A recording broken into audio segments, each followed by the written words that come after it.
Tidak ya. Aduh, tidak ya. Abshir, abshir, abshir, abshir, abshir.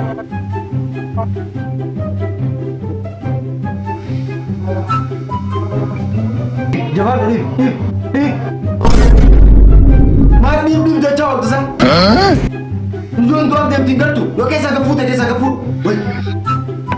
Masa itu itu tenan lagi. Kau apa tu sang? Tanah tu nak ubah mambe. Mana tanah tu nak ubah mambe. Tanah agak basah. Ini mata ya tanah agak basah.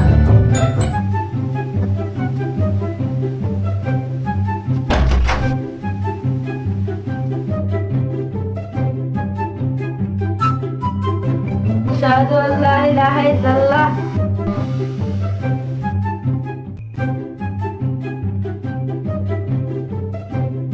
Assalamualaikum. Wah, waalaikum. Assalam. Amma tu nakaba. Bali? Asyhadu an la ilaha illallah. Ajaran tu belum jira. Ascolta. Si babban tu chole da bara nakaba. Abali jo. Oh. Ambicar. Abali jo di bar. Tas gapai. Uve haliye. Ayo kau jual uve. Tak. Ambicar bukan. Balik jo. Bukan. Tanah agak basah. Aku mau potong balana. Abshir, ih. Ustaz Sule, arjahan naya makanan na gede alas na dapala. Arjahan kotor.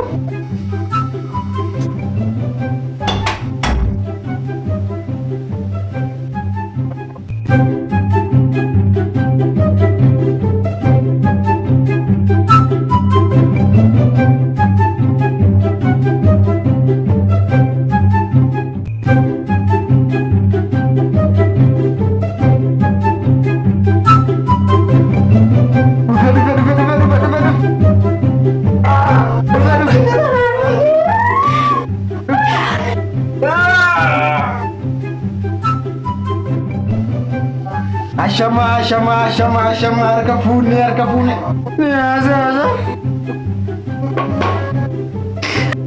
Auzubillahi minasyaitonir rajim. Hah? Siap bangki. Foto sen. Hot. Enyu sinjan. Makan ke mana lagut. Silaw malah kabda. Mau kana nadin. Hah? Chanyin te oman. Ada sedang meragata.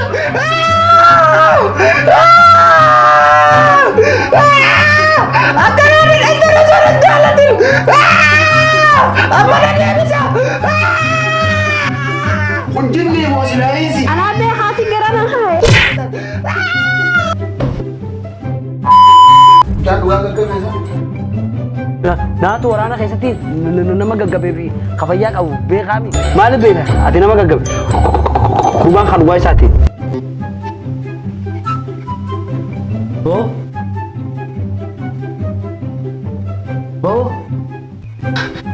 Mana khasta na cuma nawaya. Mana khasta? Mata. Hah? Tarap bilang berakhir aku dah. Berapa mana?